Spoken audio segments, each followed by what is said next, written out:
आप सभी स्टूडेंट को, आप सभी छात्रों का स्वागत है हमारी क्लास में। आज की क्लास में हम साइंस के महत्वपूर्ण और वीवीआई ऑब्जेक्टिव क्वेश्चंस आप सभी छात्रों के लिए लेकर के आए हैं, जो आपकी मैट्रिक बोर्ड परीक्षा 2024 के लिए बहुत ही महत्वपूर्ण है। तो सभी छात्र इन सारे क्वेश्चंस को जल्दी से देख लें और इन सारे क्वेश्चंस को आज ही याद कर लें। ठीक है, आप हमारी बातों को समझ गए होंगे। चलिए प्रश्नों की तरफ चलते हैं और अपने पहले प्रश्न को देखते हैं। पहला प्रश्न है, तेलीय कागज होता है। जल्दी से बताइए कि तेल लगा हुआ कागज उसे ही तेलीय कागज कहते हैं। तो सवाल पूछ रहा है तेलीय कागज होता है, तो इसका उत्तर हो जाएगा पारभाषक होता है। इसका क्या हो जाएगा उत्तर? आंसर सी हो जाएगा कि पारभाषक होता है। ठीक है, समझ गए सभी छात्र। चलिए अगले प्रश्न को देखते हैं। समतल दर्पण की फोकस दूरी होती है। जल्दी से बताइए, समतल दर्पण की फोकस दूरी होती है, तो इसका उत्तर हो जाएगा अनंत होती है। ठीक है, क्या हो जाएगा इसका आंसर? ए हो जाएगा, अनंत होती है। उत्तर हो जाएगा ए, यानी कि अनंत होती है। ठीक है, चलिए अगले प्रश्न को देखें सभी छात्र।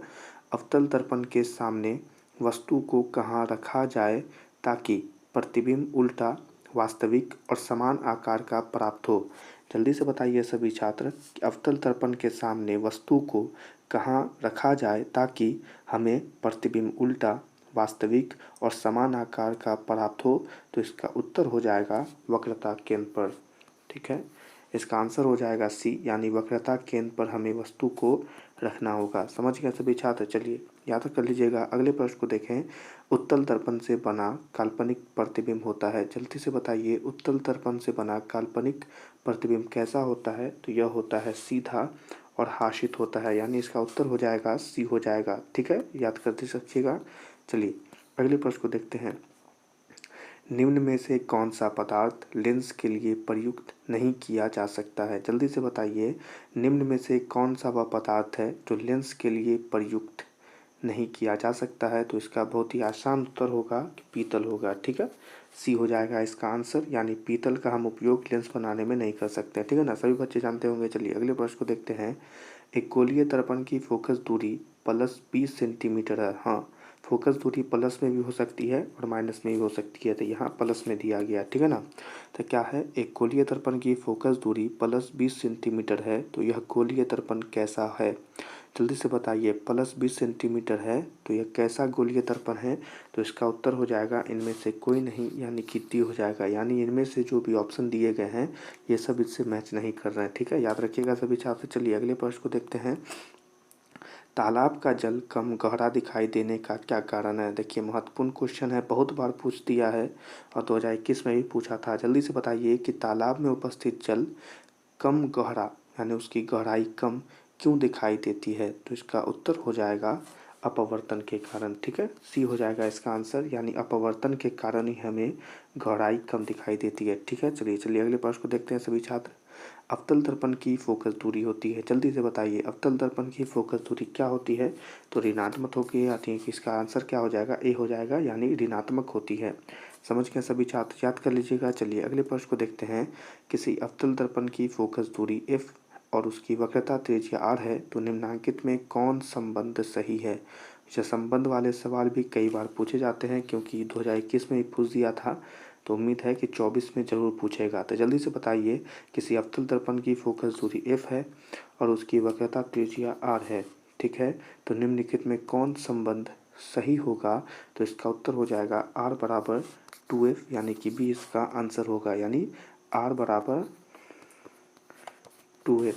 चलिए समझ गए सभी छात्र, याद रखिएगा। चलिए अगले प्रश्न को देखते हैं। जल्दी से बताइए, एक पारदर्शी गोलीय कवच की बाहरी त्रिज्या 20 सेंटीमीटर तथा भीतरी त्रिज्या 19.8 सेंटीमीटर है, तथा त्रिज्यीय आपतित प्रकाश के लिए यह कैसा व्यवहार करेगा?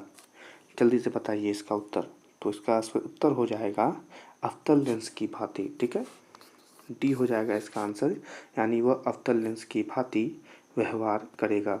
चलिए समझ गए, याद रखिएगा। चलिए अगले प्रश्न को देखते हैं। उत्तल दर्पण में प्रतिबिंब बनता है। जल्दी से बताइए, उत्तल दर्पण से हमें कैसा प्रतिबिंब प्राप्त होता है? तो हमें एक आभासीय प्रतिबिंब प्राप्त होता है, यानी इसका आंसर हो जाएगा बी हो जाएगा यानी आभासीय प्रतिबिंब। समझ गए। चलिए अगले प्रश्न को देखते हैं। प्रकाशिक माध्यम कितने प्रकार के होते हैं? जल्दी से बताइए, प्रकाशिक माध्यम कितने प्रकार के होते हैं? जल्दी से बताइए। इसका उत्तर हो जाएगा 3 प्रकार के होते हैं। सी हो जाएगा इसका आंसर। ठीक है, चलिए याद रखिएगा। चलिए अगले प्रश्न को देखते हैं। सामान्य नेत्र के लिए दूर बिंदु है। जल्दी से बताइए। एक व्यक्ति जिसकी नेत्र क्षमता सामान्य नेत्र समझते हैं ना, वह है। तो सामान्य नेत्र के लिए दूर बिंदु कितनी सेंटीमीटर की होती है? तो यह कोई सेंटीमीटर नहीं बल्कि अनंत में होती है, यानी इसका आंसर क्या हो जाएगा? डी हो जाएगा। ठीक है, जब ये 1 मिनट इसे थोड़ा हम सही कर लेते हैं।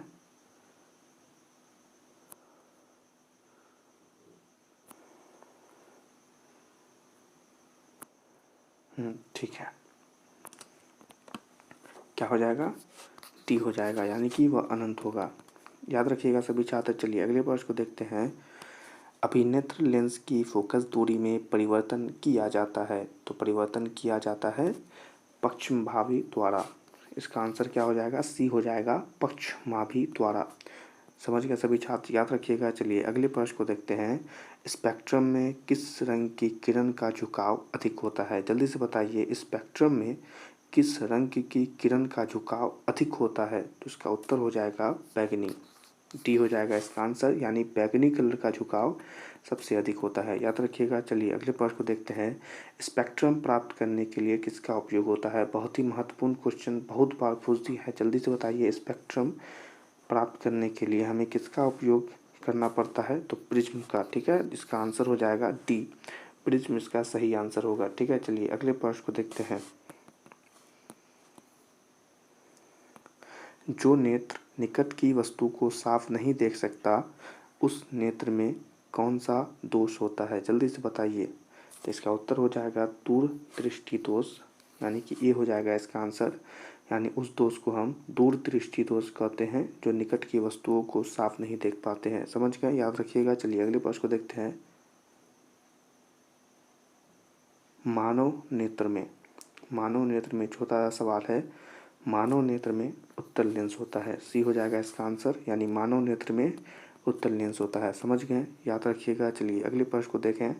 मानव नेत्र वस्तु का प्रतिबिंब निम्न में से किस भाग पर बनाता है? बहुत ही महत्वपूर्ण क्वेश्चन, क्योंकि बहुत बार बिहार बोर्ड द्वारा पूछा गया है। तो आपके 24 में भी मैट्रिक बोर्ड परीक्षा में पूछा जाएगा, तो इसे याद रख लीजिएगा। ठीक है, मानव नेत्र वस्तु का प्रतिबिंब निम्नलिखित में से किस भाग पर बनता है? तो इसका उत्तर है कि रेटिना या परितारिका पर, यानी सी हो जाएगा इसका आंसर, रेटिना। याद रखिएगा। चलिए अगले प्रश्न को देखते हैं। सामान्य नेत्र के रेटिना पर बनने वाला प्रतिबिंब कैसा होता है? जल्दी से बताइए कि सामान्य नेत्र के रेटिना पर बनने वाला प्रतिबिंब कैसा होता है? तो इसका उत्तर हो जाएगा वास्तविक और उल्टा, यानी कि सी हो जाएगा इसका आंसर, यानी वास्तविक और उल्टा। समझ गए सभी छात्र। चलिए अगले प्रश्न को देखते हैं। टिंडल प्रभाव प्रकाश की कौन सी परिघटना को प्रदर्शित करता है? जल्दी से बताइए, महत्वपूर्ण क्वेश्चन है कि टिंडल प्रभाव प्रकाश की कौन सी परिघटना या घटना को प्रदर्शित करता है? तो इसका उत्तर है प्रकाश का प्रकीर्णन, यानी आंसर क्या हो जाएगा? डी हो जाएगा, प्रकाश का प्रकीर्णन। समझ गए सभी छात्र। चलिए याद रखिएगा। अगले प्रश्न को देखते हैं। दूर दृष्टि दोष वाली आंख साफ साफ देख सकती है किसे? तो इसका उत्तर है दूर की वस्तुओं को, यानी आंसर क्या हो जाएगा? ए हो जाएगा। दूर की वस्तुओं को वह साफ साफ देख सकती है, जिसे दूरदृष्टि दोष होता है। ठीक है, इसमें कन्फ्यूज आइएगा नहीं, याद रखिएगा सही से। चलिए अगला प्रश्न। निकट दृष्टि दोष वाला व्यक्ति देख सकता है, तो इसका उत्तर हो जाएगा निकट की वस्तुओं को अच्छी तरह से। ठीक है, टी हो जाएगा इसका आंसर, निकट की वस्तुओं को अच्छी तरह से। समझ गए, याद रखिएगा। चलिए अगले प्रश्न को देखें। नेत्र द्वारा किसी वस्तु का कैसा प्रतिबिंब बनता है? जल्दी बताइए, हमारे नेत्र द्वारा किसी वस्तु का कैसा प्रतिबिंब बनता है? वास्तविक, उल्टा तथा छोटा, यानी कि टी इसका आंसर हो जाएगा। ठीक है, वास्तविक, उल्टा तथा छोटा। ठीक है, चलिए अगले प्रश्न का उत्तर दें।